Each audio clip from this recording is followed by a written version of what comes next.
por aquí nuestra grabación.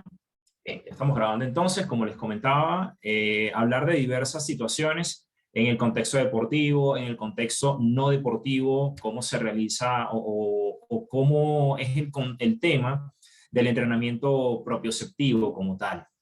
Especialmente hablando de distintas poblaciones, porque aparentemente es un tema que está enfocado solamente a los deportistas, cuando realmente no es así. Vamos a pasar por diversos momentos en la sesión, en donde vamos a hablar de la dosificación del ejercicio parcialmente, o quizás un debate de lo que es la dosificación del ejercicio, la prescripción del mismo, entendiendo que es una variable importante de la condición física.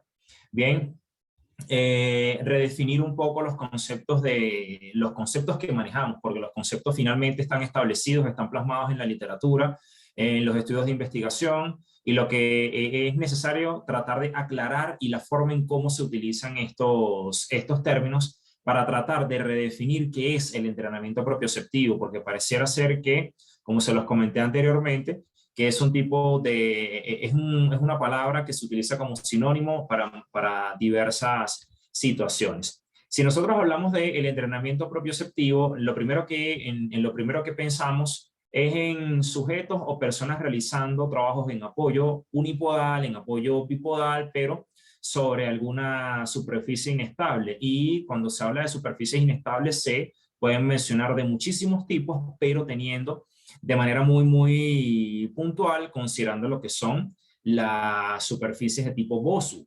cuando realmente no son las únicas. De modo que si en este momento ustedes revisan sus redes sociales o revisan en las plataformas de búsqueda qué es el entrenamiento propioceptivo y se van a las imágenes, lo primero que le va a aparecer es esto. Alguna persona que por lo general tiene un aspecto de ser algún deportista, de ser un atleta, está realizando un trabajo sobre una superficie que es inestable con algún objetivo que está persiguiendo, que por lo general, de nuevo como se los comento, es en el área del deporte. Pero cabría realmente preguntarnos si eso es un entrenamiento propioceptivo, e incluso preguntarnos si la denominación de entrenamiento propioceptivo es aceptable o es un término que se puede utilizar de manera universal. Para profundizar y entrar en estos términos, vamos a tratar de identificar o de recordar un poco lo que son los términos de propiocepción. ¿Cómo vamos a empezar a describirlos? De una forma en la que vamos a tratar de explicar qué no es propiocepción. Hay términos que lo han confundido, lo utilizan como sinónimo de lo que es sinestesia, cuando hablar de sinestesia es hacer referencia a la posición de alguna estructura de nuestro cuerpo, por lo general la posición de alguna de nuestras articulaciones, el sentido de posición articular, como lo podemos ver allí, el sentido de equilibrio, cuando el sentido de equilibrio todos saben que es una cualidad, es el resultado de un proceso neurofisiológico en el que intervienen diversas estructuras anatómicas, como por ejemplo el cerebelo, los canales semicirculares en el oído interno, que van a confluir en una acción que la consecuencia es el equilibrio, pero un equilibrio que va a ser de todo el cuerpo. O sea que hablar de equilibrio puede ser definido como una acción central, así como una acción de carácter periférico, es decir, una articulación de manera muy puntual. Otro aspecto que podemos destacar es la somatosensación. No se puede, o una de las formas en las que se utiliza para tratar de darle un sinónimo a la propiocepción es la somatosensación, cuando realmente no son lo mismo, porque hablar de somatosensación nosotros tenemos como referencia a lo que va a ser el sistema somatosensorial con su corteza somatosensorial dividida en varias áreas, en lo que es la corteza cerebral, muy cerca de la corteza motora, que es el punto neuroanatómico en el que se da la interpretación de muchísimas sensaciones, de muchísimos procesos neurofisiológicos, como por ejemplo el dolor. Otra característica es la estabilidad articular refleja, y sabemos que la estabilidad articular refleja no es más que un proceso de arco reflejo, lo que se considera a su vez como la unidad del control motor. O sea que todos estos términos no se pueden confundir con la propiocepción. Es algo que tenemos que tener bien claro. Estos términos no son propiocepción.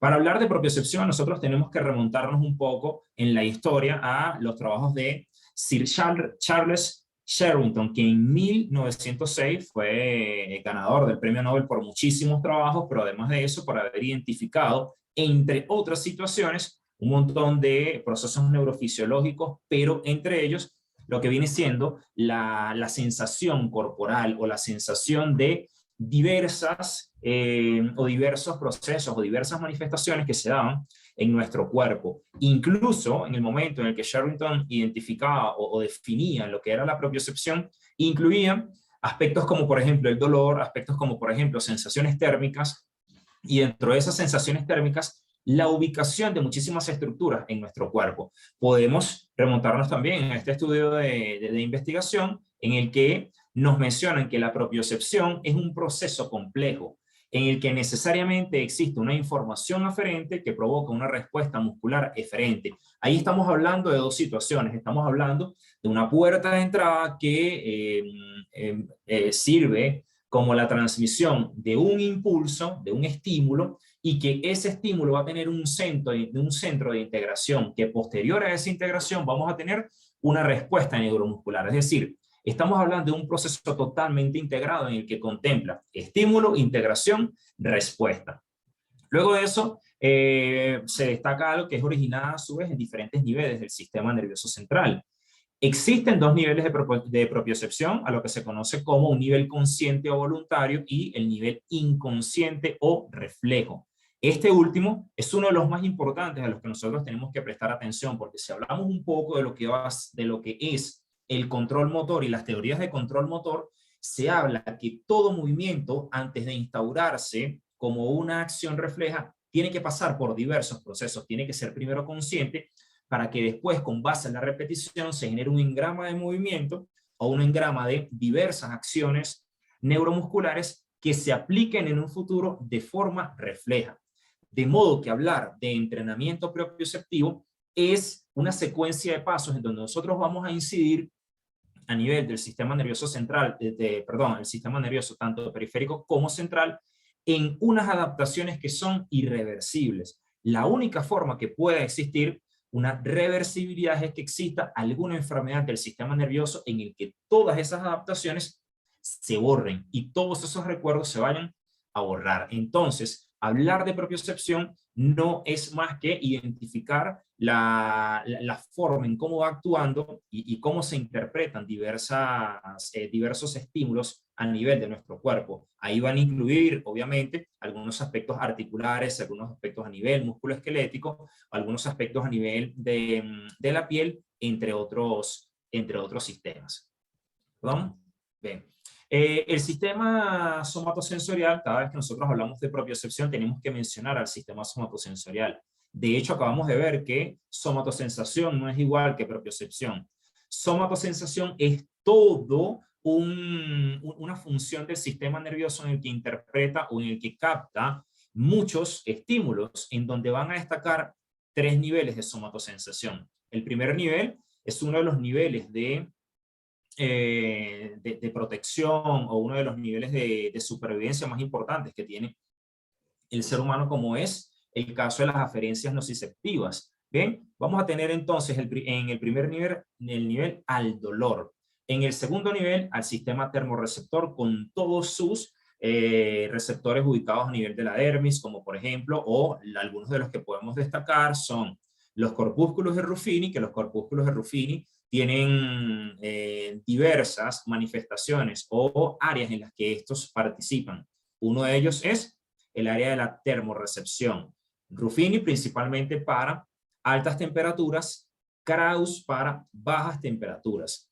Y por último vamos a tener lo que es el sentido mecanorreceptor. Y en el sentido mecanorreceptor nosotros vamos a tener también un abanico de receptores que van a estar enfocados a tratar de llevar información al sistema nervioso central de cuál es el estímulo que se está captando para realizar una respuesta, una adaptación específica. En ese sentido de la mecanorreceptores, van a destacar los receptores articulares, los receptores ubicados a nivel del periósteo, receptores ubicados a nivel del cartílago articular, receptores ubicados en la unión miotendinosa en su porción tendinosa, receptores musculares ubicados en la unión miotendinosa en su porción muscular. Ustedes conocen muy probablemente muchos de ellos que podemos destacar o en este momento dar una breve introducción de lo que va a ser el órgano tendinoso de Golgi o los usos neuromusculares. Por otra parte, aquí tenemos a la propiocepción, está integrando lo que viene a ser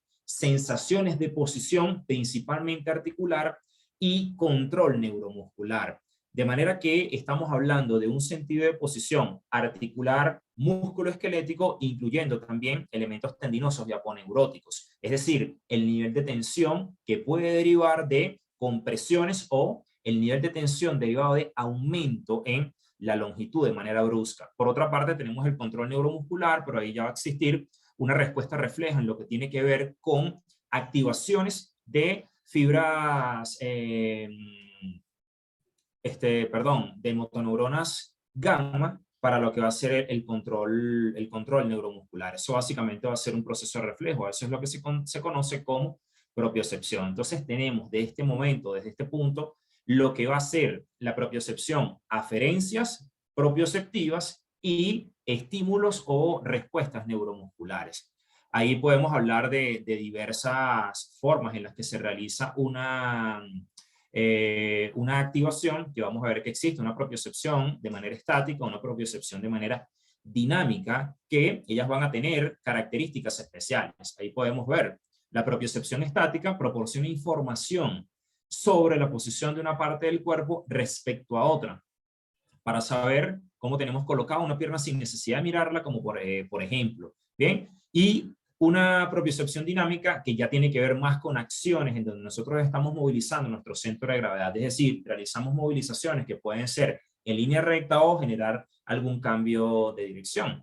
El sentido dinámico o sinestesia, que aquí ya podemos hablar abiertamente de sinestesia, por el contrario, proporciona información sobre la presencia y el grado de movimiento de las articulaciones cuando éstas cambian de posición. Es el sentido que permite correr sin estar pendiente de cómo colocar la pierna en cada zancada, por ejemplo.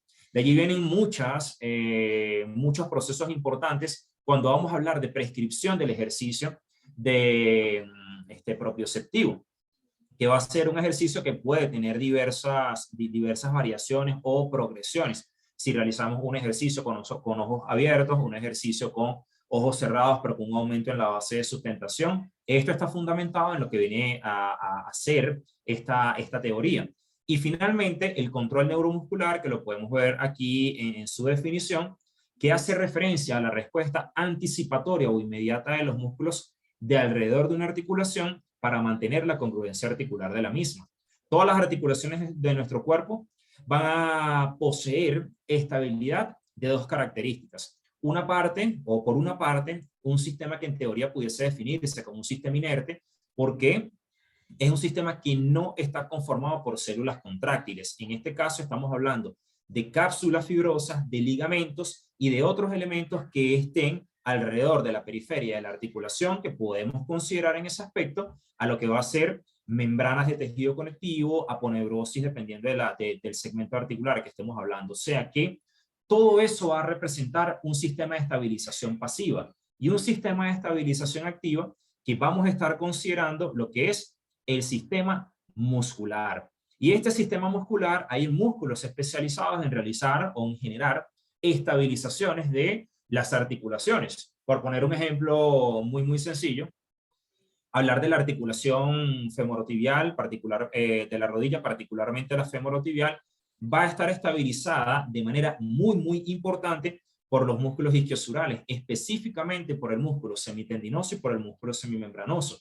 O sea que si pensamos en un escenario en donde exista inestabilidad de la rodilla a nivel segmentario provocada por alguna lesión de tipo cápsula ligamentosa, podemos poner sobre la mesa la ruptura del ligamento cruzado anterior por la gran prevalencia que esta presenta. Siempre tenemos que nosotros apuntarle a estos dos músculos, semitendinoso, semimembranoso, porque su nivel de coactivación y cocontracción es el que va a permitir una correcta estabilidad o una adecuada y óptima estabilidad para la articulación femorotibial.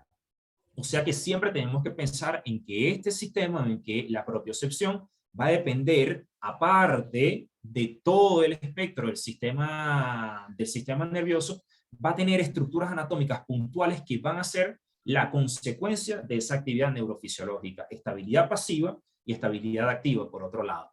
En otros términos, aquí podemos ver cómo es la conformación de lo que es el sistema somatosensorial.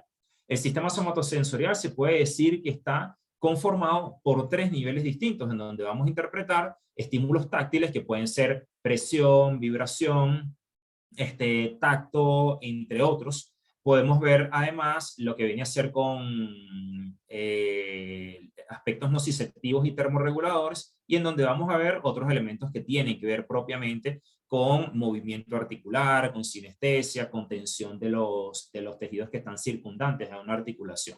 ¿Por qué es importante considerar esto? Porque el sistema somatosensorial, a su vez, se considera parte de un gran sistema conocido como el sistema sensorio-motor, que es este que ustedes están viendo aquí.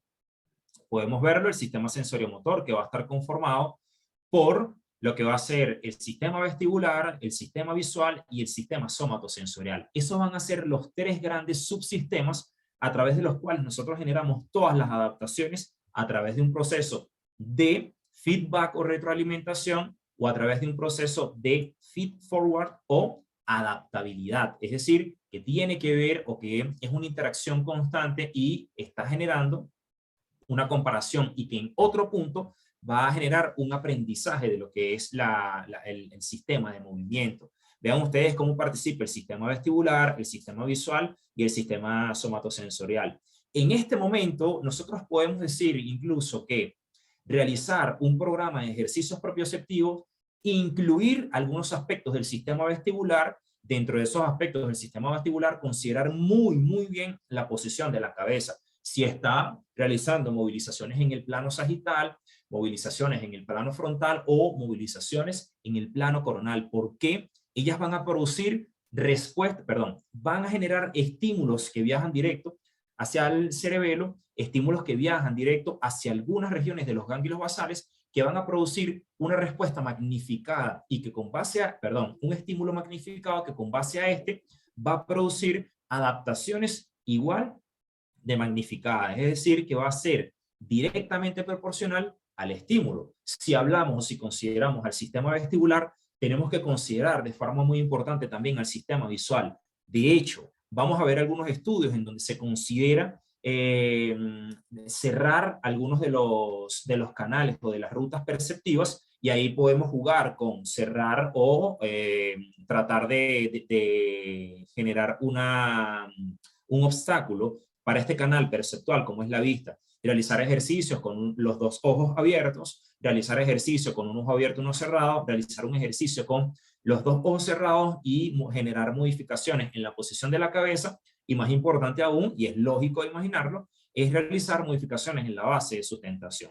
Es decir, lo que se conoce como propiocepción es apenas una pequeña parte de todo lo que va a ser el sistema sensoriomotor. Podemos trabajar muchísimas aferencias propioceptivas que van a producir, lógicamente, un reflejo a nivel articular, pero eso no va a ser nada si no tenemos un buen sistema neuromotor o un sistema sensoriomotor que esté trabajando de forma adecuada. Ahí tienen que confluir las actividades de los 3 subsistemas que van a ser el sistema vestibular, el sistema visual y el sistema somatosensorial.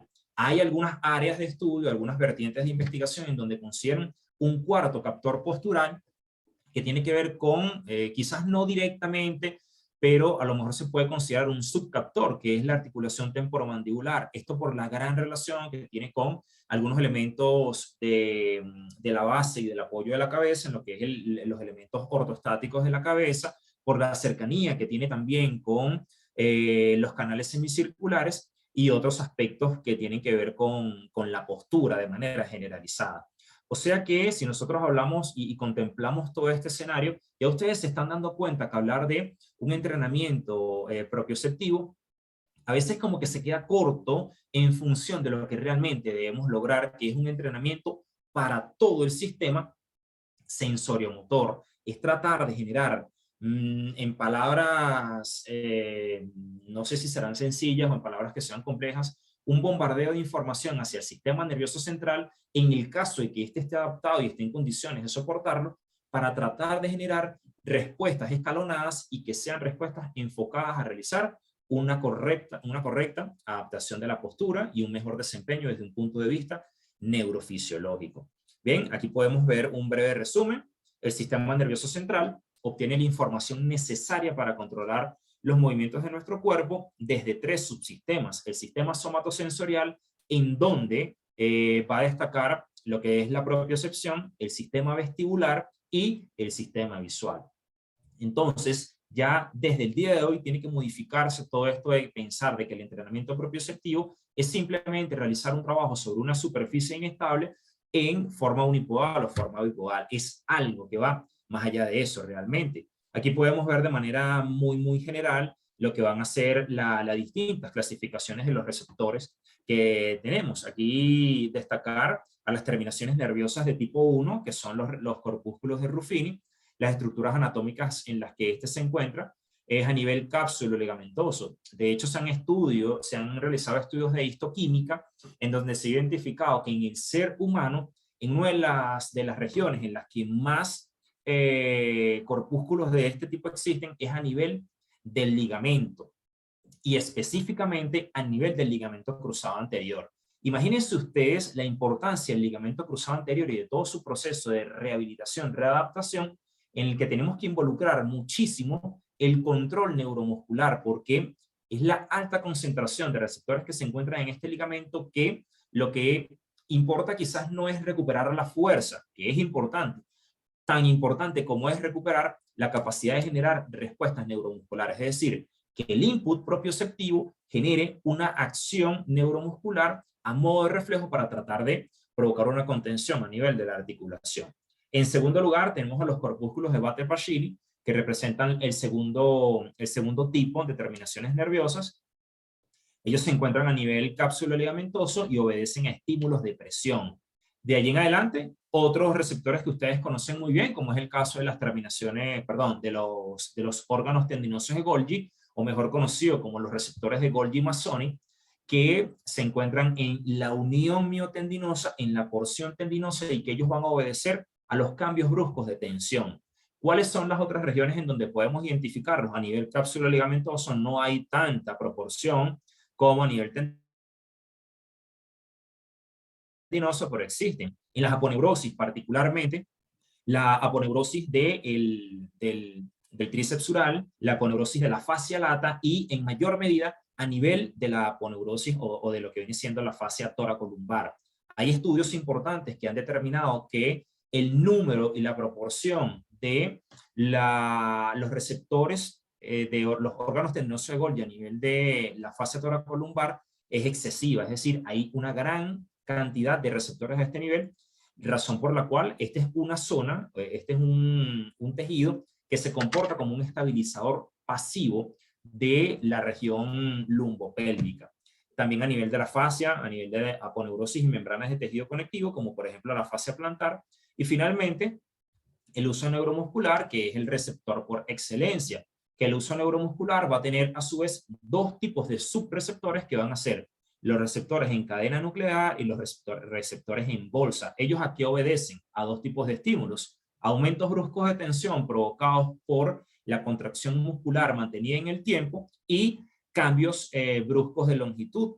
Hay que estar claros en algo. La tensión se puede provocar por 2 razones: aumento de la tensión mantenida en el tiempo y aumento de la contracción mantenida en el tiempo también. Es decir, una contracción muscular que exceda los 8 o 10 segundos, vamos a tener activación de un tipo de reflejo en el que interactúa directamente con el órgano tendinoso de Golgi. Si vemos que existe estiramiento por un tiempo prolongado, va a enviar una información que activa directamente el órgano tendinoso de Golgi. Es una alianza que ellos tienen de manera directa. Ustedes se estarán preguntando, ¿en qué momento entonces vamos a tener activaciones del uso neuromuscular? Cambios bruscos de longitud, estiramientos bruscos que vayan a atentar con la integridad del músculo. Ustedes se pueden estar imaginando en este momento entonces, cuando realizan un trabajo en una superficie que puede ser inestable, o en una superficie que es estable, pero con modificaciones en la base de sustentación, lo que se están realizando son oscilaciones constantes del centro de gravedad. Una oscilación antero-posterior, una oscilación lateral, perdón, y oscilaciones que sean de manera rotacional. Por otra parte, lo que nosotros vamos a tener allí, o lo que nosotros podemos imaginar, es las acciones de diversas acciones que puedan estar, si se quiere, combinadas con este tipo de estímulos, como por ejemplo las capacidades de acción-reacción, cambios de dirección, que van a involucrar niveles más avanzados de el entrenamiento. Tenemos algunas preguntas por aquí. Estamos hablando de reflejo miotático y reflejo miotático inverso. Exactamente, Rogelio. Estos son receptores que van a estar condicionando este tipo de reacciones. De hecho, en esta imagen pueden ver algunos de ellos.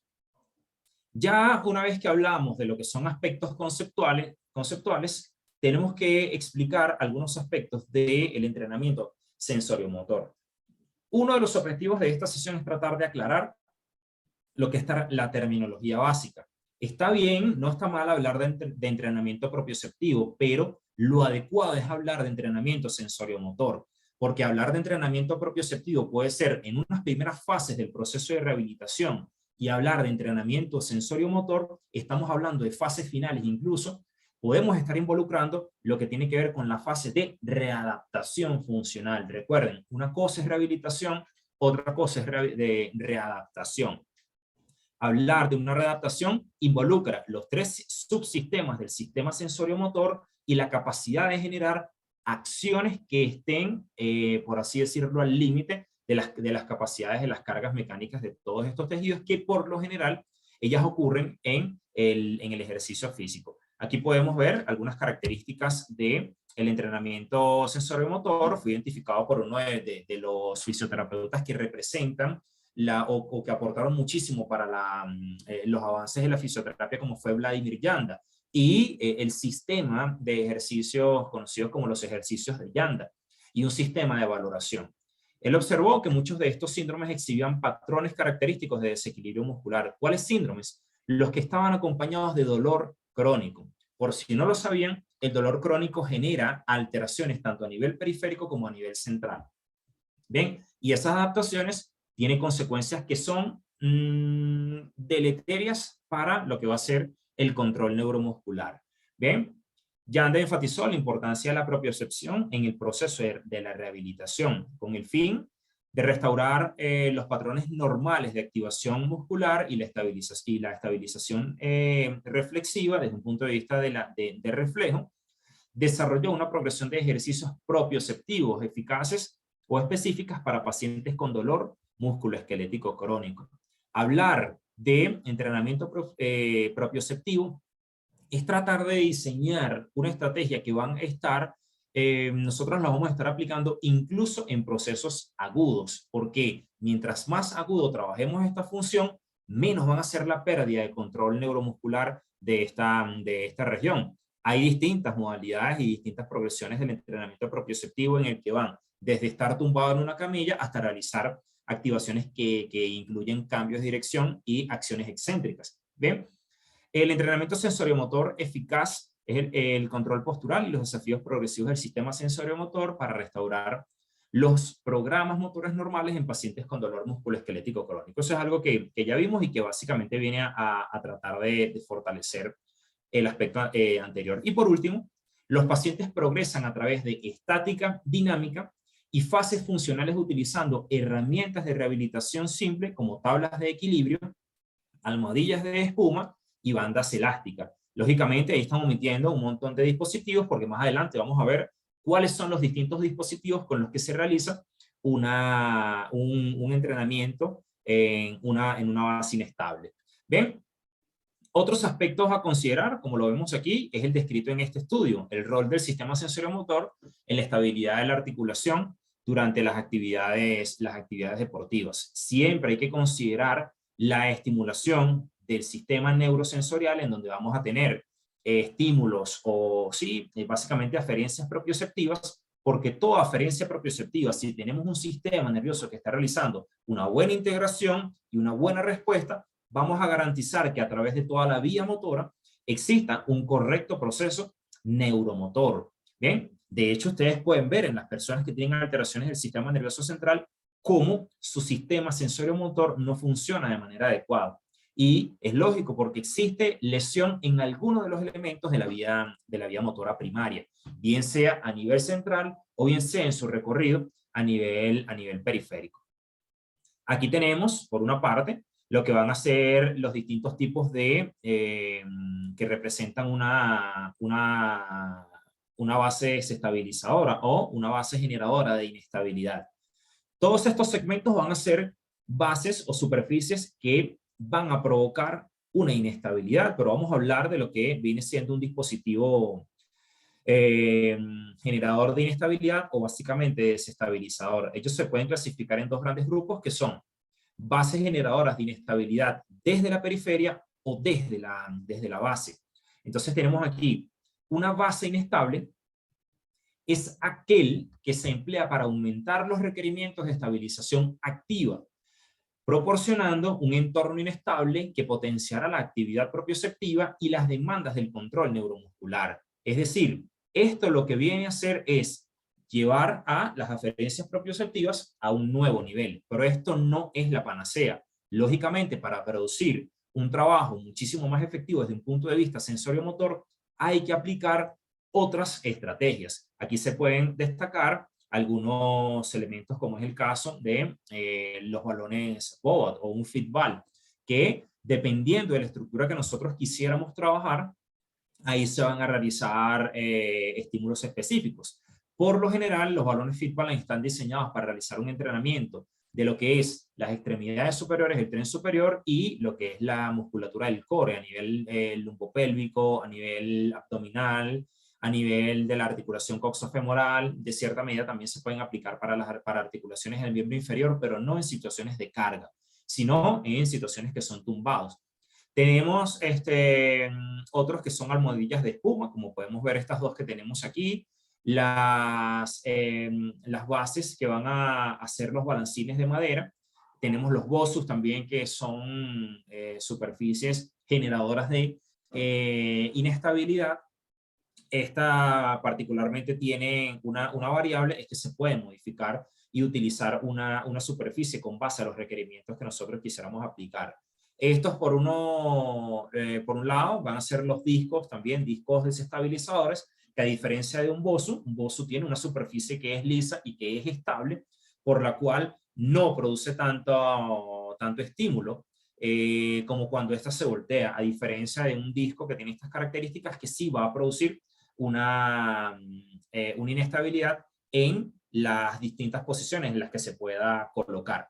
Las plataformas desestabilizadoras, que estas son dispositivos un poco más elaborados, que tienen una tecnología y que se pueden modificar con base a la frecuencia en la que estos trabajan. Tenemos la T-Bone, que es esta superficie que se puede utilizar por sus dos caras, y que una de las caras se caracteriza por generar mucha inestabilidad. Y uno de los que a lo mejor no se conoce tanto su papel desestabilizador es el entrenamiento con la suspensión. El entrenamiento de suspensión produce unos picos de inestabilidad muy importantes y son dispositivos ideales para trabajar la estabilidad, o cuando los objetivos son mejorar la estabilidad del tren superior. Hay muchos estudios que han destacado cómo mejorar la estabilidad de los estabilizadores dinámicos del hombro, de la cintura escapular, cuando se realiza un trabajo con este tipo de dispositivos, en este caso, el entrenamiento con suspensión. Los que estuvieron presentes en la capacitación o en la certificación y el curso de entrenamiento funcional recuerdan muy bien esto, porque estos fueron uno de los aspectos que desarrollamos: cuál era la dosificación, la prescripción adecuada del entrenamiento de suspensión y dependiendo algunas etapas de acuerdo a las edades en las que esta se puede aplicar. Es bastante interesante los estudios que se han realizado con muchísimos de estos dispositivos y que lo podemos ver más adelante en el curso que en el que estamos trabajando para compartírselos en los siguientes días. Pero siempre se habla del entrenamiento propioceptivo.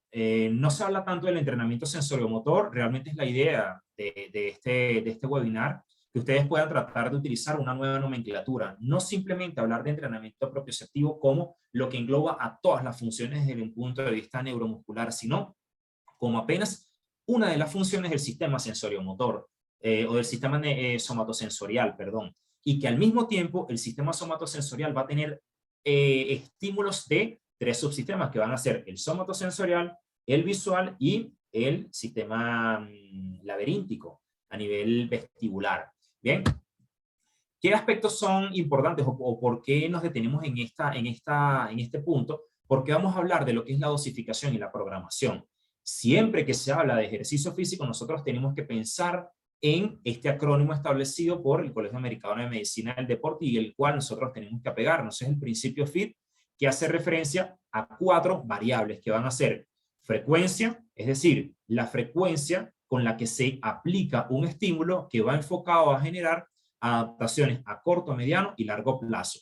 Por lo general, nosotros hablamos de frecuencia con base a lo establecido o lo recomendado por la Organización Mundial de la Salud y el mismo Colegio Americano de Medicina del Deporte, que es ejercicio físico por lo menos 2 a 3 veces por semana. Eso se habla en un contexto profiláctico, es decir, que va enfocado a generar la prevención de alguna enfermedad o de alguna alteración o disfunción a nivel musculoesquelético. En situaciones clínicas se pueden considerar los mismos factores, pero hay que realizar una dosificación especializada, es decir, nos vamos a pegar al principio de especificidad de cada paciente. La I hace referencia a la intensidad y, por una parte, puede estar asociada a, o sea, una intensidad desde un punto de vista externo que tiene que ver con la carga que moviliza el paciente y a su vez esa carga, cómo es interpretada por el paciente desde un punto de vista de percepción. De hecho, hay formas de generar una dosificación de la carga con base a la percepción del esfuerzo del individuo. Otras variables como el tiempo y el tipo de ejercicio, que en el tipo de ejercicio vamos a hablar de si es un ejercicio de flexibilización, si es un ejercicio de fuerza, si es un ejercicio cardiovascular, si es un ejercicio de coordinación o es un ejercicio de balance y equilibrio. Este último con base al que estamos hablando. Todos los antes mencionados se pudiese decir que tienen áreas o que se han desarrollado quizás hasta desde un punto de vista aceptable, las formas en las que se realiza una valoración. Hay formas de realizar una valoración de la fuerza, aquí pueden ver ustedes algunos, a través de una repetición máxima, que aunque sí es cierto que está muy cuestionado, hay muchos debates en el que se establece que la 1RM no es objetiva. En el punto tecnológico en el que estamos no es 100% fiable la 1RM para la prescripción del ejercicio, pero es lo que tenemos y hay estudios que lo han determinado que es al menos segura. A través de la XRM que nos habla de la 6, 8, 10 U12, o 12RM, estas son fórmulas predictivas, pruebas predictivas que se utilizan o que se calculan a través de fórmulas que van a llevarnos a un resultado determinado con el que vamos a catalogar o a determinar la intensidad de trabajo. Hay otros dispositivos como el hand grip, la escala de percepción de esfuerzo, por lo general cuando se utilizan bandas de resistencia. Hay muchísimas pruebas para calcular o para medir lo que viene siendo la prescripción del entrenamiento aeróbico. Una prueba de fuerza que es la prueba Gold Standard para la prescripción de ejercicio aeróbico, el test de la caminata de los 6 minutos, el test de Kuznets, la marcha incremental. Y de hecho en el ejercicio aeróbico hay muchísimos ejercicios o muchísimas formas de valoración que están validadas, que están aceptadas por instituciones a nivel internacional que tienen que ver con el ejercicio o con la prescripción de ejercicio físico encaminada a la salud. Asimismo, podemos destacar que existen ejercicios establecidos o formas establecidas para la valoración del entrenamiento de la flexibilidad. Podemos mencionar al test del sit and stretch, que es un test enfocado a medir la extensibilidad de la cadena posterior. Otros test que tienen que ver con la coordinación, como por ejemplo, con la agilidad, como por ejemplo el test en T, que es un test que utilizan en muchos deportes, como por ejemplo el fútbol americano, pero esta última variable, como es la estabilidad y el balance, no existe suficiente información en la actualidad que nos haga pensar en una batería de valoración adecuada para la estabilidad. Ustedes pueden ver muchísimos estudios en el que se habla de que el entrenamiento propioceptivo y el entrenamiento en situaciones de desbalance mejora muchísimo la coordinación, la capacidad de respuesta del sistema neuromuscular en adultos mayores, en niños, en mujeres embarazadas, en deportistas profesionales, no profesionales, pero no existe una medida estandarizada para realizar una valoración. De hecho, este estudio que estamos viendo aquí es uno de los estudios más interesantes que se han hecho en este contexto. Y fíjense ustedes lo que concluye el estudio con base a la prescripción de este tipo o esta modalidad de ejercicio con base a su intensidad. La revisión destaca una brecha importante en los métodos utilizados para prescribir, implementar y evaluar el efecto de los programas de ejercicios de equilibrio. Se requiere un trabajo integral en esta área para desarrollar una medida psicométrica sólida de la intensidad del ejercicio de equilibrio. Es decir, muchas personas realizan a lo mejor algún tipo de pruebas que tienen que ver con pruebas o pruebas de desempeño del balance postural, otros con algunas plataformas de presión, pero no existe una medida estandarizada como por ejemplo existe en las otras modalidades de entrenamiento.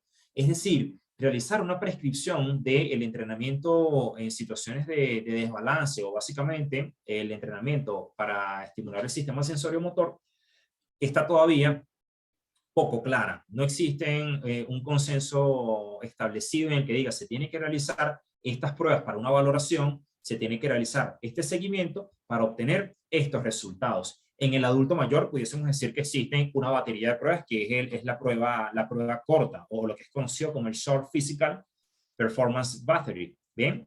Que está enfocado más para adultos mayores. Ese involucra lo que es el test de marcha, lo que es el test de equilibrio y la velocidad de esta. Otros aspectos importantes es un estudio que salió recientemente en el que identifican una forma en la que se está estandarizando y que se está validando para realizar una correcta evaluación de la propiocepción. Aquí tenemos este estudio publicado en la revista Scopus que habla sobre la evaluación de la propiocepción, pruebas específicas, como por ejemplo las pruebas de estatestesia y las pruebas de sinestesia. ¿Qué es la estatestesia? Es la conciencia de la posición articular estática y la sinestesia es la conciencia de movimiento y aceleración.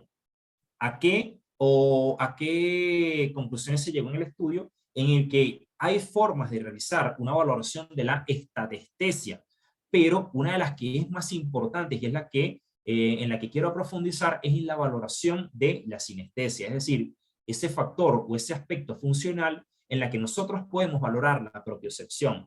¿Y en qué consiste? En realizar algunas pruebas como por ejemplo una prueba de equilibrio y una de las pruebas que en la actualidad está representando una prueba base en la valoración del ejercicio físico como es el Yevalan Test, que puede estar precedido o no por el Single Leg Squat.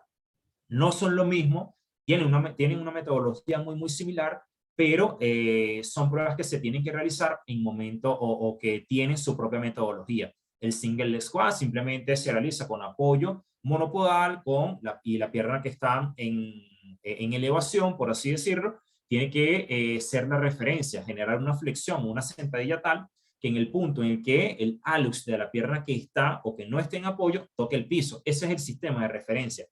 Pero en el Yebalance Test, que lo podemos ver acá, perdón, aquí tenemos el estudio en el que hace referencia a la valoración de una población importante de deportistas, en el que, fíjense, literalmente se llama Yebalance Test por la forma en la que tiene el dispositivo o la superficie en la que se aplica esta prueba. Aquí colocamos uno de los pies, un solo pie de apoyo, y el otro va a ser el que va a realizar el alcance, porque realmente es un test que mide la estabilidad del miembro en apoyo en situaciones de alcance, es decir, la capacidad que tenemos de estar en apoyo en el piso y de alejar una guía, que básicamente es la referencia de medición del dispositivo.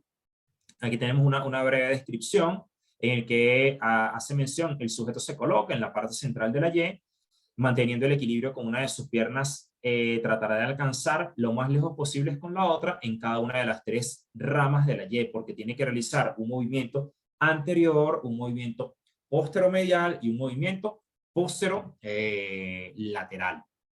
¿Ok? Entonces, así es que estas son las diversas modalidades en las que se aplica la prueba. Ya tendremos en el curso que vamos a estar ofreciendo próximamente, vamos a hablar más en profundidad del J-Balance Test, vamos a aplicar el test del J-Balance Test, vamos a aplicar también el Single Squat, vamos a hablar y desglosar cuáles son las formas de interpretación del test, pero en este momento simplemente lo vamos a mencionar, ¿ok? De que es una de las pruebas que son eficientes, una prueba óptima para medir el nivel, quizás no tanto el nivel de propiocepción en números, pero sí para determinar el riesgo que puede existir de lesiones de la extremidad que se encuentra en apoyo. Cuando se realiza toda la valoración y el resultado de la misma, cuando se realizan las comparaciones en las tres proyecciones que van a ser anterior, posterolateral, posteromedial, se ha identificado que cuando se calcula y el resultado es mayor a 4 centímetros, existe un riesgo alto de presentar lesiones a nivel de la extremidad que se encuentra en apoyo. Hay estudios que no han constatado muy bien o no existe una alta correlación y fiabilidad de posterolateral y posteromedial, pero sí existe una alta fiabilidad cuando la relación es mayor a 4 centímetros en la movilización anterior. Eso quiere decir que existe un riesgo muy elevado de lesiones de la articulación del tobillo y lesiones de la articulación de la rodilla. Entonces, para que vayan teniendo en cuenta, queremos realizar un trabajo para mejorar propiocepción, pero más importante aún, para mejorar el sistema sensorio-motor, hay que pensar en un sistema de valoración en el que puede incluir algunas pruebas como el tándem, semitándem, el apoyo monopodal, y dentro del apoyo monopodal pensar en el single leg squat y en el J-Balance Test. Bien, fíjense aquí en este estudio que habla de las asociaciones que puede tener el J-Balance Test en cuanto a la correlación de lesiones del miembro inferior. Los resultados que se encuentran en este estudio es que 184 participantes se incluyeron en el análisis, 81 resultaron heridos.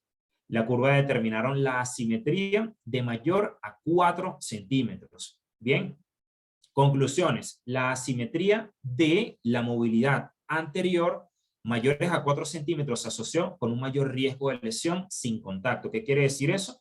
Lesiones que no tienen que ver con un choque, con un contacto, sino por factores intrínsecos. Y dentro de esos factores intrínsecos es un déficit en el control neuromuscular. Lógicamente, ese déficit del control neuromuscular, por una parte, pasa por las aferencias propioceptivas. Bien, entonces ahí ustedes pueden ver el alto riesgo que existe a través de la ejecución o la planificación y ejecución de este test. Aquí podemos ver, ya adentrándonos propiamente en lo que son el ejercicio físico en las distintas poblaciones, ver estudios que se han realizado en adultos mayores, porque, de nuevo, algo que comenté en el inicio es que o cuando se habla de entrenamiento propioceptivo, lo primero que pensamos es en un deportista en una superficie inestable, pateando un balón, tratando de hacer creer que eso es un entrenamiento del sistema sensorio-motor, cuando realmente no lo es así, y tampoco es la única población que se puede beneficiar de este tipo de entrenamiento. Los adultos mayores no solamente se pueden beneficiar, sino que es importante y capital que todas las personas, después de 45 años, empiecen a realizar un entrenamiento de su sistema sensorio-motor. ¿Esto por qué? Porque va a reducir de manera significativa los riesgos de experimentar una fractura de cadera. En el caso particular, podemos hablar de lesiones en cuanto a, la prevalencia de lesiones en cuanto a sexo. Sabemos que las mujeres tienen una prevalencia muchísimo mayor que los hombres de presentar una fractura de la cadera, de cualquiera de sus elementos, bien sea de la coxa o bien sea a nivel del cuello femoral. Este estudio demuestra que tanto adultos mayores como atletas de baloncesto mejoraron muchísimo la estabilidad de la articulación, las respuestas neuromusculares y la estabilidad de manera generalizada cuando realizaron un entrenamiento propioceptivo. Este entrenamiento, lógicamente, estaba dividido en fases, que esas fases consideraban progresiones de dificultad. ¿Por qué es importante? Porque ellos iban a mejorar la capacidad de reacción. Y esa capacidad de reacción consistía en generar aperturas, respuestas sí, básicamente respuestas anteroposteriores para generar una reacción y disminuir los índices de caída. Aquí ustedes pueden ver, se investigaron 61 sujetos, 30 hombres, 31 mujeres, de 65 a 85 años. Los sujetos fueron asignados aleatoriamente en 3 grupos y se realizaron pruebas de estabilidad que constaron de 12 sesiones, ¿bien? Con estancias posturales computarizadas. Vean ustedes los resultados, cómo mejoró en cada uno de los sujetos. Aquí podemos ver el grupo control y la forma en cómo mejoró los que se sometieron al entrenamiento, los adultos mayores. Aquí podemos ver a los atletas a los jugadores de baloncesto, ¿bien? El grupo control, los que se sometieron al programa de entrenamiento, cómo estos factores mejoraron. Es decir, el entrenamiento propioceptivo, aunque no existe un sistema de valoración adecuado que nos indique un punto de partida de valoración para determinar básicamente la carga, se han realizado estudios para determinar un punto de partida y de esta forma podemos ver los resultados que se han generado en este tipo de programas, este tipo de protocolos.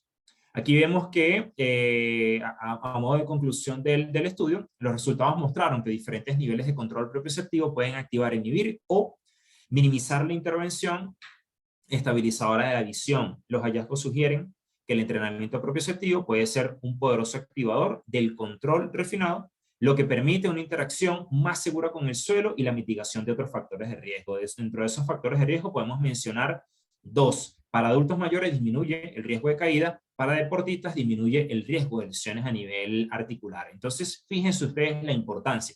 Los que estén conectados en la sesión, que trabajen con adultos mayores en centros de cuidados y asistencia, tienen que incluir en sus programas entrenamientos de entrenamiento sensoriomotor, y los que trabajen con atletas tienen que incluir y diseñar programas de entrenamiento previo a la actividad deportiva que van enfocados a disminuir el riesgo de lesión articular. ¿Bien? Hablando ya propiamente del entrenamiento sensoriomotor, lo que tiene que ver con la progresión, vamos a tener diversas progresiones, lógicamente, en función de su dificultad. Fase estática, fase dinámica y una fase funcional. Hay algunas características que vamos a ver en cada una de ellas. Por ejemplo, esto que ustedes están viendo acá, el entrenamiento estático, hace referencia a realizar un entrenamiento, bien sea, bueno, que va a ir en diversas fases, que va a ser, en primer lugar, un entrenamiento en apoyo bipodal, luego en apoyo unipodal, con respuestas neuromusculares que vayan enfocadas a mejorar la estabilidad. Tiene que existir un feedback generado por el fisioterapeuta. Esto que ustedes están viendo aquí es una especie de feedback que está realizando el fisio para inducir la forma en la que se tiene que movilizar el arco plantar para así representar una base de apoyo importante del pie en situaciones de apoyo unipodal. Pueden realizarse apoyos que son bipodales, apoyos que son en lo que se conoce posturas como semitándem o tándem, y finalmente apoyos unipodales. ¿Cuál es el aspecto que se tiene que enfocar aquí o tratar de desarrollar muy bien? Los estímulos en el plano sagital.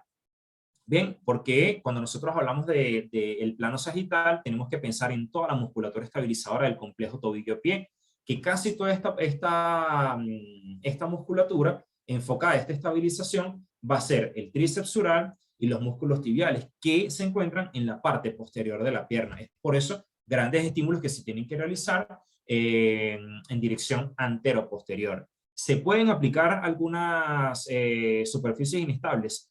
Sí, solamente cuando haya existido una correcta adaptación a el entrenamiento en una base estable y que se esté involucrando siempre la actividad del sistema visual. Eso en primer lugar. En segundo lugar, vamos a hablar de estímulos dinámicos o ejercicios dinámicos como tal.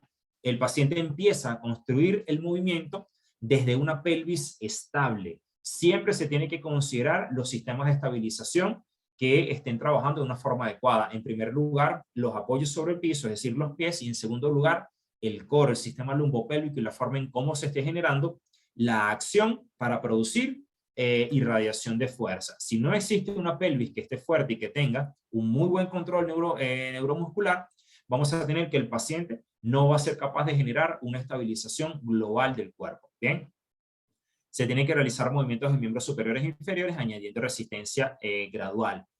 Aspecto importante, y aquí voy a mencionar nuevamente lo que realizamos en el curso de entrenamiento funcional. En ese curso de entrenamiento funcional dimos una parte, o hablamos de una parte que era la movilización con las cuerdas de batalla, y las movilizaciones con cuerda de batalla, bien cuando son asimétricas o simétricas, se caracterizan por generar un pico de activación importante sobre la musculatura lumbopélvica, todo el sistema del transverso abdominal, los músculos oblicuos y recto abdominal, que van enfocados a generar una muy buena estabilidad al sistema lumbopélvico. De modo que hay que añadir movilización de las extremidades y progresar a movilización de las extremidades con resistencias, que pueden ser, lógicamente, resistencias graduales. Y por último, vamos a ver activaciones que sean más funcionales. Aquí lo que vemos es un sistema de acción en el que nosotros vamos a partir de situaciones de estabilidad para tratar de alcanzar lo que son las zonas de inestabilidad. Vean lo que nos aportan. En el entrenamiento o en la fase funcional de estímulos para este tipo de población, que ahí se está incluyendo adulto mayor y personas que no son deportistas, realizar una variedad de patrones de movimiento superpuestos sobre superficies estables, progresando a inestables, van a aumentar la dificultad. Tenemos balanceos anteroposteriores y laterales, todo lo que tenga que ver con movilizaciones del centro de masa y centro de gravedad. Rotaciones del tronco porque van a incluir una estimulación mucho mayor. Incluir movilizaciones en todo el sistema de la facilitación neuromuscular propioceptiva. Recuerden, las diagonales de la FNP, incluyendo o pasando a otra modalidad que van a ser los saltos y los cambios de velocidad. Lógicamente son acciones muchísimo más funcionales que van a hacer o que van a representar un nivel de acción muchísimo más complejo, que cuando nosotros hablamos de las capacidades y necesidades de los sujetos, si pensamos en un adulto mayor, yo no creo que un adulto mayor que no sea un deportista vaya a demandar acciones de saltos y de cambios de velocidad. Bien, en esta imagen ustedes pueden ver que están incluyendo muchísimos aspectos que tienen que ver con el sistema visual y con el sistema vestibular. Es decir, cuando realizan una movilización anterior, cómo se estimulan directamente a los canales semicirculares que van a enviar una información a través de el nervio vestíbulo coclear que va directamente al cerebelo, se producen los ajustes necesarios para un control postural y un control que va a mejorar toda la acción del sistema sensoriomotor. Siempre consideren los tres subsistemas, visual, vestibular y el sistema somatosensorial.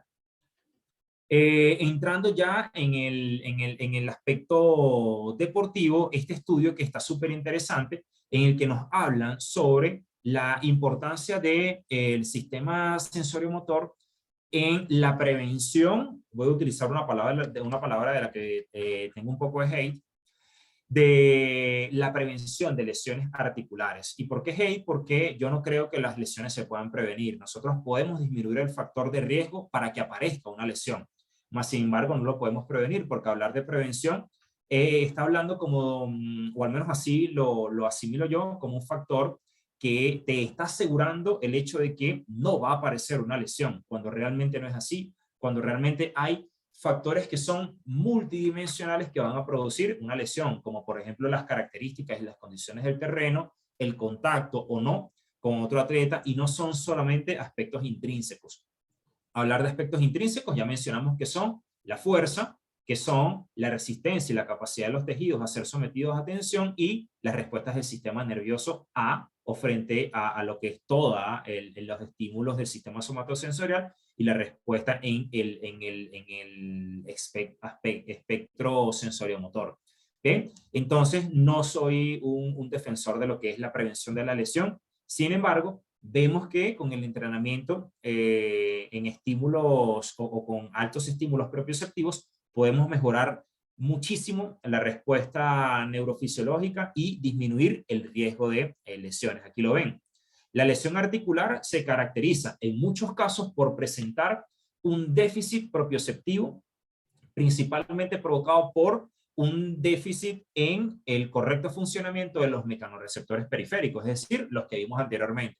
Ruffini, Pacini, OTG, uso neuromuscular. Tenemos preguntas, si la puedo responder en este momento, la respondo, si no, la dejamos para el final, Rogelio, para no interrumpir tanto la sesión, pero ahí ya tenemos la primera pregunta para el final. Este déficit produce una disminución del control neuromuscular. Esta disminución del control neuromuscular produce inestabilidad funcional de la articulación que aumenta el riesgo de lesión. Es decir, todo esto se convierte en un ciclo en el que no quiere estar ningún atleta. ¿Qué tipo de atletas? Aquí los podemos ver en este estudio. ¿Cuáles son las poblaciones o las estructuras anatómicas que más se lesionan? Articulación de la rodilla, articulación del hombro. Claro que estamos siendo un poco injustos en este estudio, porque la mayor cantidad de deportes que se asimilaron en el estudio eran deportes en cadenas cinemáticas cerradas. Lógicamente, ahí voy a destacar el baloncesto, el fútbol soccer, el fútbol americano, entre otras actividades. ¿Cuáles son los tejidos que más se alteran? Tejido cápsulo ligamentoso y lesiones cartilaginosas. Bueno, no son los que más se afectan, porque los que le siguen son las lesiones musculares, pero de cara a lo que estamos viendo y la relación con el estudio, vean ustedes que es un importante número o que van a representar las lesiones de menisco, más considerando que los meniscos solo se encuentran en una articulación del miembro inferior, y lesiones cartilaginosas, que está hablando nuevamente de el cartílago de los cóndilos femorales, de los platillos tibiales, o el cartílago que está recubriendo a la polea astragalina. Son estructuras muy puntuales en todo el escenario de las articulaciones de nuestro cuerpo. ¿Okay? Dijimos, Roger, que vamos a dejar las preguntas para el final, de manera que aquí vamos a continuar. Esto ya lo comenté. El sistema de protección articular, que va a estar conformado por dos elementos, se puede clasificar en dos grupos, que van a ser los órganos viscoelásticos activos. Ahí vamos a tener un rol activo y un rol pasivo. El rol activo va a estar determinado por las respuestas dinámicas de la musculatura, y el rol protector pasivo está determinado por el tono muscular de reposo. Ellos van a generar mecanismos de control neuromuscular. Y por parte de las estructuras viscoelásticas pasivas vamos a tener estructuras que no son contráctiles, en este caso cápsulas articulares, ligamentos, entre otros. Ellas se ponen en tensión, tienen una configuración geométrica específica y una cinemática de cara al movimiento. Esto es muy importante entenderlo, porque si pensamos en algunas articulaciones, como por ejemplo la rodilla, en donde en la literatura de Capanggi podemos ver que en la cinética de la rodilla, la conformación geométrica de los cóndilos femorales está directamente correlacionada con el nivel de tensión al que se someten los ligamentos en determinados momentos o en determinados grados del movimiento articular. O sea que ese aspecto es importante entender. Progresiones del entrenamiento propioceptivo en el deporte van a obedecer a esta secuencia. Vamos a tener, primero se realiza una descarga. Esta descarga es lógico pensarla cuando estamos en una fase de rehabilitación. Un atleta que experimentó un traumatismo que provocó una lesión o una alteración de los tejidos parcial o total, podemos hablar de ligamentos de primer, segundo, tercer grado. En cualquiera de los casos que haya existido un traumatismo acompañado de un proceso de inflamación, dolor, impotencia funcional, vamos a pensar en esta progresión. Primero, una descarga de peso. Bien, una fase en la que se entrena en descarga de peso. Luego, en carga parcial. Esa carga parcial nosotros podemos interpretarla como un apoyo con algunos aditamentos, muletas, bastones, bastón canadiense, etc. En esa carga parcial ya estamos realizando, sin querer realizar estímulos propioceptivos, los estamos realizando, porque es una forma fisiológica que tiene el sistema somatosensorial de enviar información al sistema nervioso central. Luego trabajamos en bases estables, que no es más que realizar un apoyo total, una descarga de peso total, sin perturbaciones, con una visión completa, es decir, sin generar una oclusión de algunos de los canales perceptuales, realizar después un entrenamiento estable con modificaciones en los canales perceptuales, es decir, realizar un entrenamiento en apoyo bipodal o unipodal, en el que involucramos otros estímulos, como por ejemplo movilizar o la posición de la cabeza, ocluir algunos de los ojos, que es uno de los canales perceptuales, o incluso los dos. Bien. Luego de eso tenemos uno de los niveles más interesantes, que es el trabajo de la pliometría. Para realizar un trabajo de pliometría hay que tener fuerza, una fuerza muscular importante, con capacidades de generar una muy buena acción concéntrica. Y el último nivel tiene que ver con cargas excéntricas, de manera que ahí ya estamos hablando de un entorno que tiene que ver con readaptación funcional deportiva. Aquí otra modalidad en donde lo podemos ver de esta forma. Las progresiones se van a realizar realizando un entrenamiento estático o dinámico. Luego vamos a pasar de eso de lo estable a lo inestable. Bien, como lo podemos ver aquí, estamos en una superficie altamente estable, aunque estamos en apoyo de 4 puntos y se está sometiendo el core a mucha activación.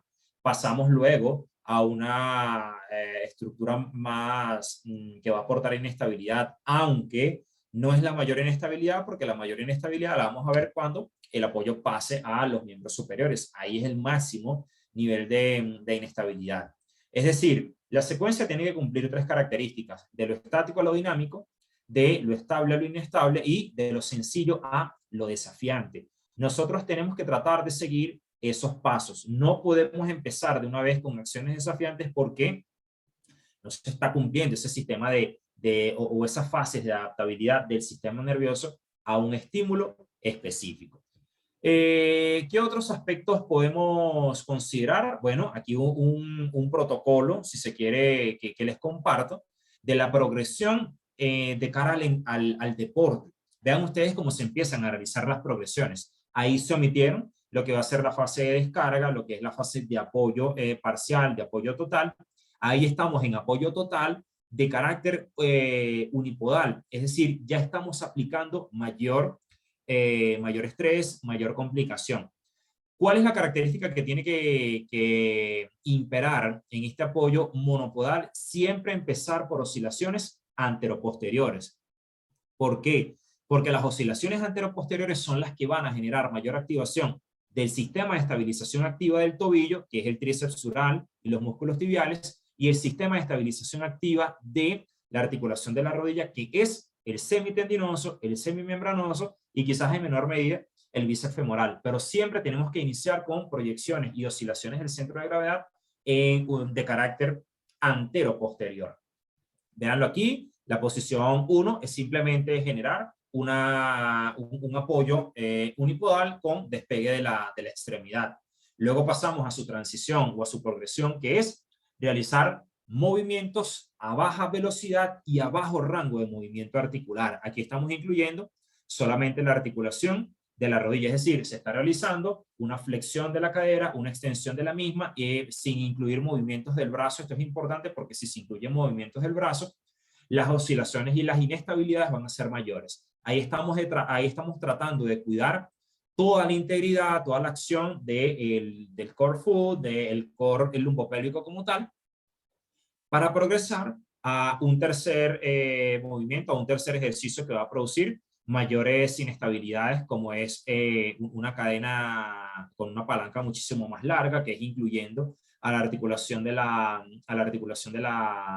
rodilla, ¿bien? Con extensiones, con movimientos en todo el rango de la flexoextensión de la cadera, literal como si fuese una carrera. Esto está llevando a, simulando un entorno de actividad de la articulación que está en apoyo. Bien, en un nivel 4, fíjense ustedes que ya están involucrando mayores actividades de la extremidad, tratando de llevarla a un apoyo en punta de pie, mayores rotaciones del tronco y muy probablemente con mayor velocidad. Aquí estamos pasando de un movimiento en el que la velocidad está siendo gradual. Aquí lo vemos. Aquí la velocidad es muchísimo mayor.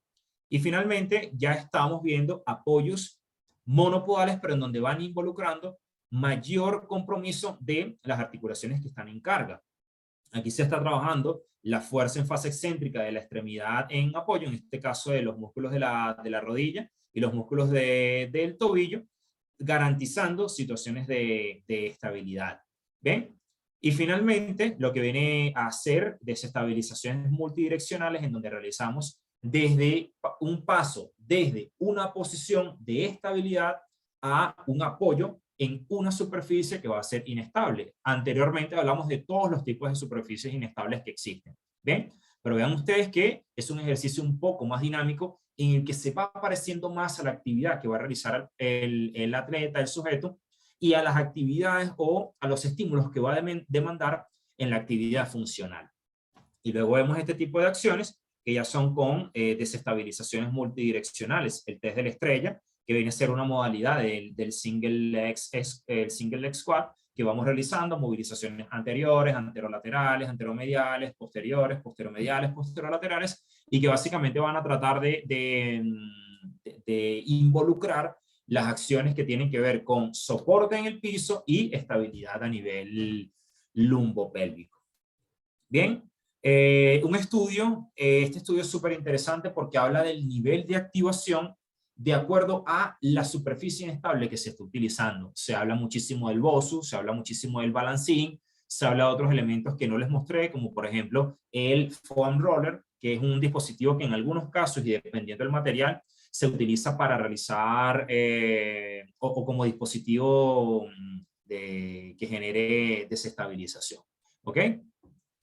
Y finalmente, aquí podemos ver ya otro tipo de acciones más dinámicas. Saltos, bien, con apoyo monopodal, en el que se estimula muchísimo el aterrizaje, las cargas excéntricas, apoyos y aterrizajes bipodales. Aquí vemos los mismos aterrizajes sobre la superficie inestable y saltos verticales que ya tienen que ver con la producción de fuerza máxima, de potencia como tal, de generar cambios de dirección, etcétera. Y ustedes se estarán preguntando, por ejemplo, ¿qué pasa con el entrenamiento propioceptivo cuando se realiza en bases inestables, pero con cargas elevadas? Lo que ha demostrado la evidencia, y recuerden que ya hablamos incluso sobre la dosificación del entrenamiento propioceptivo en cuanto a la intensidad, no hay estudios que sean concretos, pero la poca evidencia que existe nos habla de que si se va a utilizar carga como tal, peso, que este sea menor a el 30% de una repetición máxima. Es decir, si yo estoy realizando mi RM máxima teórica es de 100 kilogramos, lo que va a representar el 30% lógicamente son 30 kilogramos. Pero eso es simplemente un extremo. Se puede realizar incluso con cargas menores y hay momentos en los que se tiene que realizar con cargas menores. Esto solamente va a ser posible en situaciones en las que el usuario realmente lo demande, y por lo general los usuarios que demandan este tipo de estímulos son deportistas profesionales. Esto porque es importante considerarlo, véanlo aquí se los traigo. Las altas cargas en situaciones de inestabilidad no son efectivas desde un punto de vista neurofisiológico, y enfocado a la carga como tal y a la integridad de los tejidos puede llegar a ser nociva. ¿Por qué? Porque puede provocar un déficit en el input propioceptivo, en la efectividad del reflejo neuromuscular, y puede someter a las estructuras a una lesión, a un desgarro, a un esguince de los elementos cápsulo-ligamentosos. Es decir, este tipo de trabajo que estamos viendo aquí tampoco es adecuado, o no creo que sea muy adecuado, porque la carga que está utilizando este sujeto aquí no creo que represente el 30% de su RM, tampoco creo que lo represente para esta chica que está realizando este trabajo propioceptivo, entre comillas, con esta carga que me atrevería a asegurar que es una carga muy, muy elevada. De manera que esto ha sido el final de la sesión. Muchísimas gracias por haberse conectado, muchísimas gracias por la atención, espero que haya sido de su agrado, y vamos a abrir por aquí el espacio de preguntas. Entonces, vamos a ir leyendo las preguntas en el chat, mientras voy leyendo aquí las preguntas de uno de los participantes, en este caso de Rogelio Durán. Entonces, para el correcto entrenamiento de la propiocepción, convendría quizás quitarle o privar de un sentido de los ya mencionados a quien tratemos o entrenemos. La respuesta es sí, pero aquí es muy importante la conceptualización, Rogelio. Recuerda que una cosa es hablar de propiocepción y otra cosa es hablar de entrenamiento sensoriomotor. Esto que tú estás hablando aquí hace referencia a un entrenamiento sensoriomotor porque es el que involucra a los tres subsistemas, sistemas visual, vestibular y somatosensorial. En el somatosensorial vamos a encontrar que de las tres funciones que desempeña el sistema somatosensorial, apenas es la propiocepción. De manera que puedes entrenar la propiocepción, sí la puedes entrenar, pero lógicamente el ejemplo que tú estás ocupando o la pregunta está más enfocado al entrenamiento o sea, semánticamente obedece más a lo que es entrenamiento del sistema sensoriomotor. No sé si respondo a tu pregunta. Si existen más preguntas, quiero verlas por el chat o vamos a tratar de habilitar la función de que puedan participar por el micrófono. A ver, ya pueden participar todos por el micrófono. Los que quieran activarlo, pueden activar sus micrófonos, los escucho. Vayan compartiendo sus preguntas, ya estamos en el final de la sesión. Tenemos otra pregunta. Cintia, el entrenamiento sensoriomotor debe trabajarse siempre que estén rehabilitados los pacientes sin importar la edad. Ya vimos que no importa la edad, todas las personas tienen la necesidad de un entrenamiento del sistema sensoriomotor. De hecho, mientras mayor se es, desde un punto de vista en cuanto a la edad, mayores van a ser las necesidades y las demandas del sistema sensoriomotor. Lo que quiere decir que en todas las edades se puede trabajar. Lógicamente, tenemos que tratar de garantizar que se pueda existir al menos la base de un buen sistema propioceptivo, que no existan alteraciones recientes del sistema visual, del sistema vestibular o algún compromiso de esto. Por ejemplo, si pensamos en el sistema sensoriomotor, perdón, en una laberintitis, no vamos a someter al paciente a este tipo de estímulos. Si el paciente tiene una alteración visual reciente, no lo vamos a someter a este estímulo, ¿ok?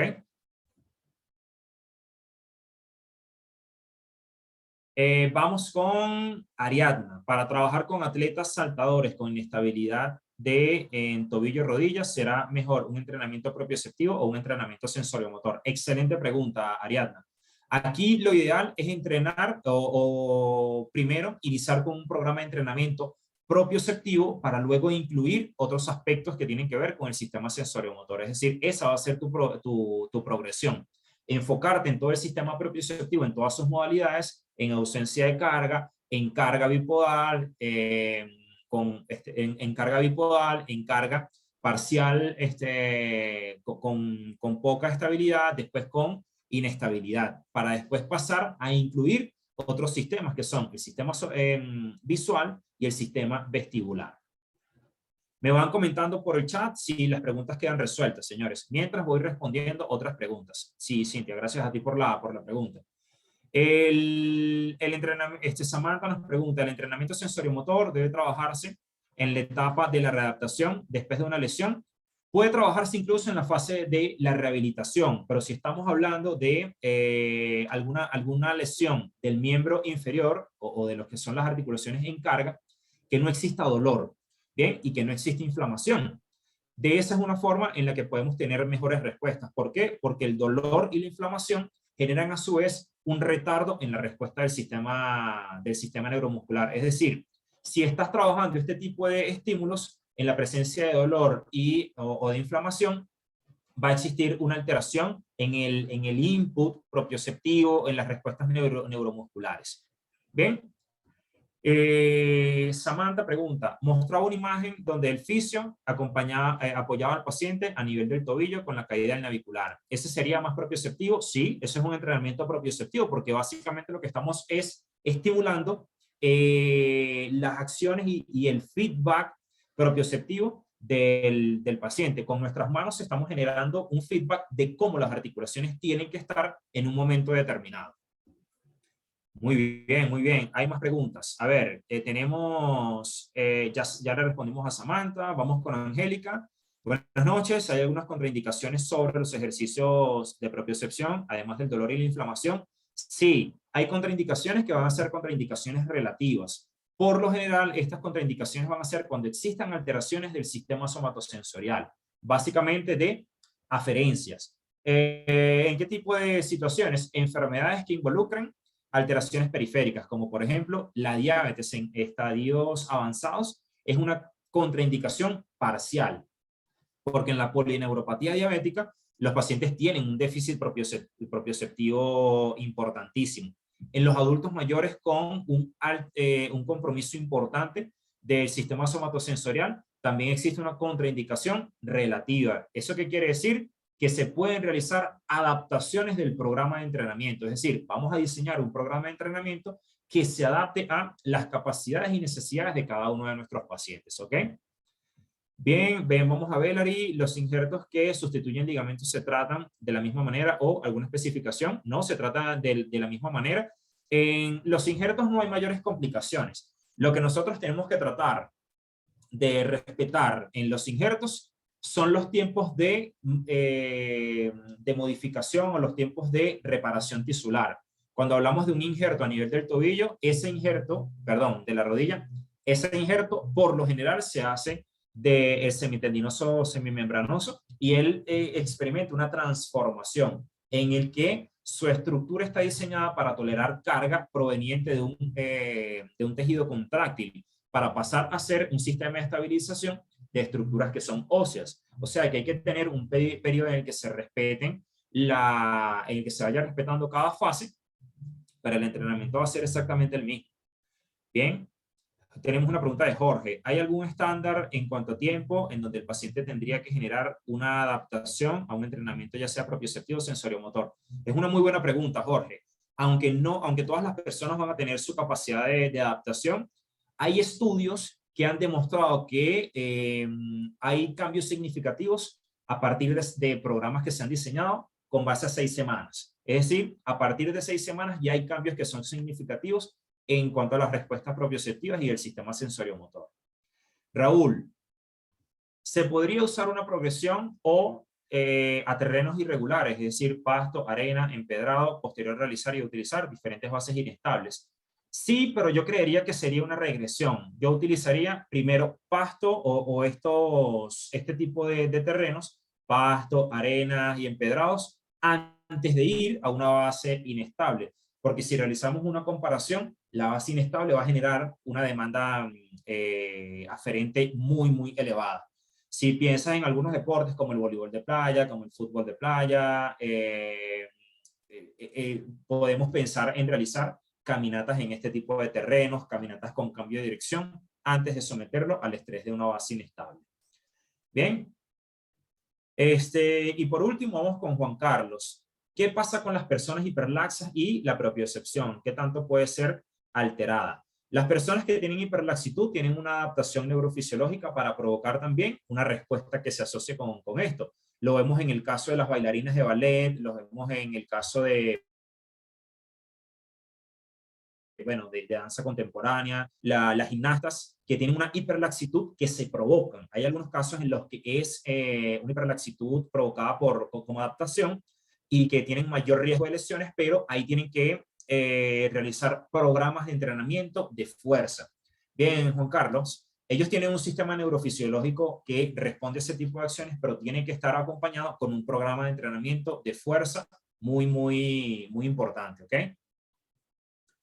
Perfecto. Y ahora sí, vamos con la última, Paulina. Sí, Paulina, también un gusto, me da gusto que estés en la sesión. Y posterior a una cirugía de menisco, ¿cuál sería la fase postquirúrgica justa para iniciar un entrenamiento propioceptivo y sensoriomotor? En primer lugar, serías propioceptivo, y no sé si tuviste la oportunidad de verlo en la sesión, pero explicamos las fases. Siempre tiene que ser en descarga. ¿Qué quiere decir eso? Trabajo en camilla.